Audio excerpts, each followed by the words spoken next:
they came up with this idea of Peace Corps. Mr. Sternberg today is a representative of Peace Corps. To start the spirit of volunteerism, to share, to let the people of the world know that we are all in this together. And it starts from looking after your country first, and then expanding beyond that, going into the rest of the world. And one of my favorite quotes from John Kennedy, I think if anyone has studied anything about John Kennedy, you have heard this because I see this almost every day. How many people here watch David Letterman?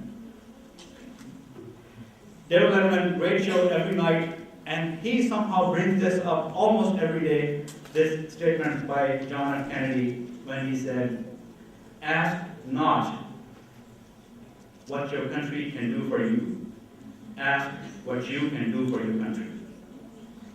These are golden words. These truly are golden words. I think if we take that spirit and put the spirit of what Sergeant Shriver and John F. Kennedy were trying to do. And by the way, let me mention, Sergeant Shriver. Some of you actually, 6 degrees of separation? You know who is his daughter? Anybody know Sergeant Shriver's daughter? This is a class, come on, this is not a lecture. Sergeant Shriver, okay, maybe you know his son-in-law. Anybody know Sergeant Shriver's son-in-law? Sergeant Shriver's son-in-law is Arnold Schwarzenegger. This is true. Arnold Schwarzenegger's wife, Maria Shriver. We're talking about her father, right? Who started this great idea of Peace Corps in the 1960s. You see, we're all so connected. I'm sure if you don't know anything else, you know Schwarzenegger, right? There is your connection with the United States. And that's another only 1 degree of separation between us sitting here today with Peace Corps and talking about someone like President Kennedy, a great example. And since that time, over 200,000 volunteers have gone around the world to share of themselves and work in communities in, I think, 139 countries. And one of the reasons why I was so excited to accept this, we are now, this year, celebrating the 50th anniversary of the founding of this Peace Corps, this spirit. And what I want to do is, by way of this talk and this exchange, I want to plant these ideas in the minds of young people today that truly anything is possible. If you can take an idea like the Peace Corps from 1961 and in 50 years have what we call cultural and economic ambassadors of the United States go all over the world and spread the word and help communities with economic development, social development, but more importantly, create those links. Look at what's happening in Moldova. Since the Peace Corps effort started in the Republic of Moldova, we've had over 1,000 volunteers, I believe, who have come and lived in this country. Every year we've got somewhere between 100 to 150 volunteers who go out in the countryside. They live with host families. Many of them have no language skills when they come, but when they leave after serving, doing their Peace Corps service, they usually know at least one, very often 2 languages.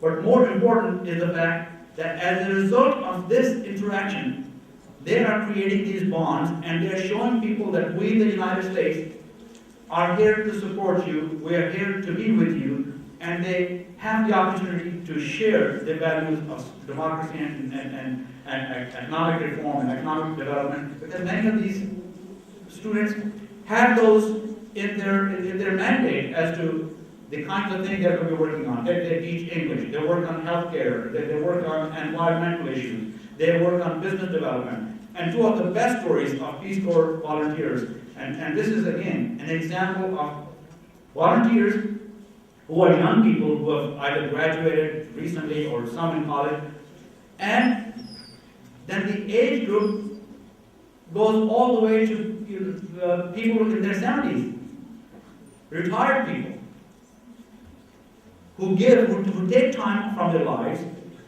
and they come out to the Republic of Moldova or African countries or any other European country, wherever there is need for volunteers to come, and work with these countries and societies for the development of economy, for development of democracy and social development. And two of the examples that I was going to mention is one of the best ones that I have heard of Peace Corps truly anywhere was here, a young man named Brady Cannon.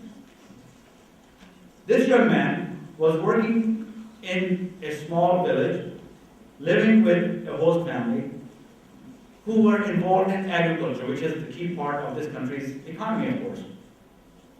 And he started engaging with them and suggested to them that let's try to change how we grow certain vegetables, and specifically talking about tomatoes. And after a lot of resistance, he convinced them that they should move to producing these specific types of tomatoes using specific types of cultural practices called heirloom tomatoes.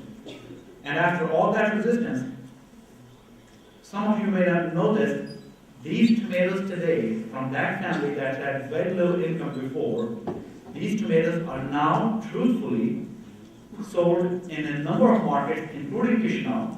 They are exclusively sold to a number of restaurants and hotels. And even at the United States Embassy, when those tomatoes are available, an email goes out to everyone in the embassy saying, today heirloom tomatoes will be available this afternoon. This is the fruit, literally the fruit of volunteerism. The second example is, again, a great example of bringing people together is a volunteer, what was her name, Harstel? Monica Harstel. She was a Peace Corps volunteer in Georgia. A secondary school in Georgia had this idea that they wanted to have an internet radio to broadcast the activities of the school and to share with the community what was going on in the community. This is the secondary school. Great thing. I think things like this did not exist long ago in this country. They had the desire, and they had the will, and they had a great idea. But they didn't have the know-how. And in order to achieve that, they turned to the Peace Corps volunteer, who got in touch with some students and a professor at the University of Wisconsin in the United States, who had the know-how and knew what to do. Bringing them together, the result, an internet radio being run by a secondary school, the students of the secondary school, where they're broadcasting activities of the school and they're broadcasting the activities of their community. And in the process, what's going on? Several things. Innovation. This wouldn't have happened before. Bringing the people of the United States and the Republic of Moldova together. This wouldn't have happened before. These students exercising and practicing the art of journalism. It wouldn't have happened before. And imagine, way there down south in Georgia, to have an internet radio operating from there that anyone can access with the help and connection of people in Wisconsin. That, my friends, is a remarkable thing. These are just some of the examples, and I tell you, our society today, we talk about democracy, and I told you about free elections, and I told you about law enforcement and rule of law. None of those things operate in the United States without the help of volunteers, even the elections. You may or may not know this.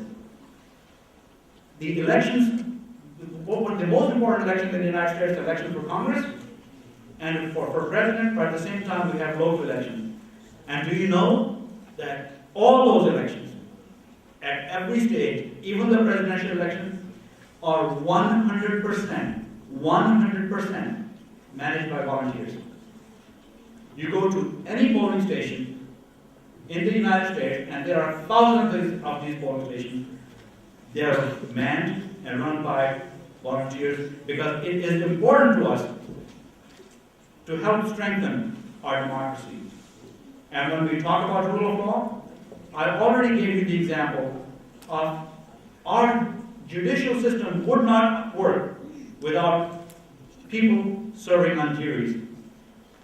The most significant cases, whether it's a case of treason, or it's a case of murder or theft, you know who makes the decision? Not a judge.